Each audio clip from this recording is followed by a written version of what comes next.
All right. In accordance with Common Core writing and reading standards and our U.S. history and English CLSs in our unit, A New Nation Conceived in Liberty, students read the nonfiction piece on moral perfection from Ben Franklin's autobiography. And in order to build a better understanding of the rationalist idea of perfecting ourselves, our government, and our society. In the past, we would have students create a poster describing the 7 virtues that a teenager would have to acquire to become the perfect teenager. These posters would be done in groups to foster cooperative learning and would include each virtue with a picture, definition, and a brief explanation.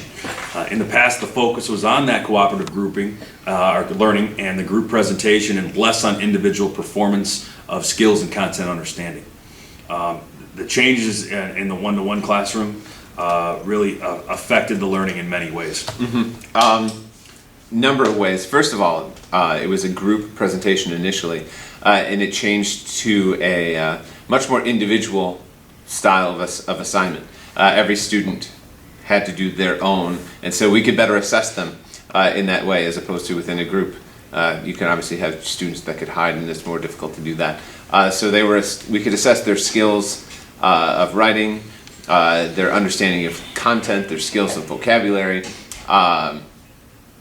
They were also able to bring in kind of their own kind of, it's very much a personalized type of assignment. They could bring in their own ideas, and they connect in the same way that Ben Franklin connected in his own personal life. They could bring in their own personal ideas into this assignment. And so they work on vocabulary skills within this iMovie.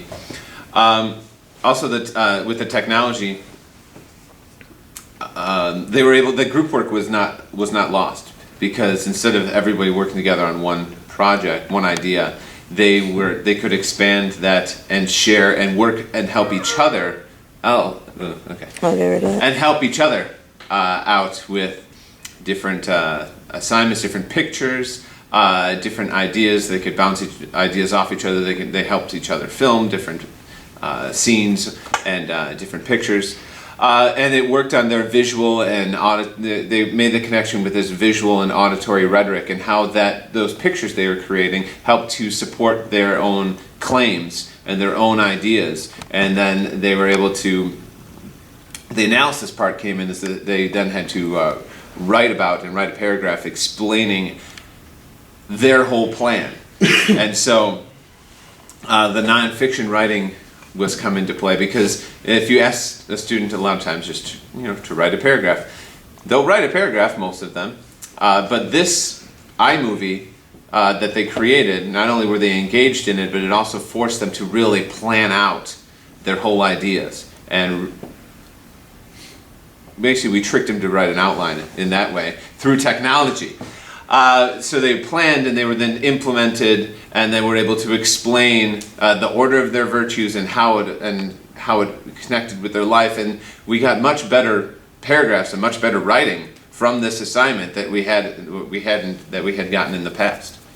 And so it also allowed students who were more visual or more auditory to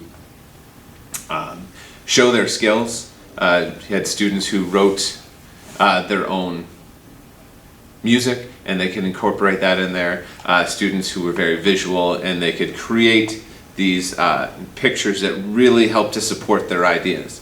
And so this technology, this iMovie, really helped to make their skills in content and writing much better than what we had done in the past. Good.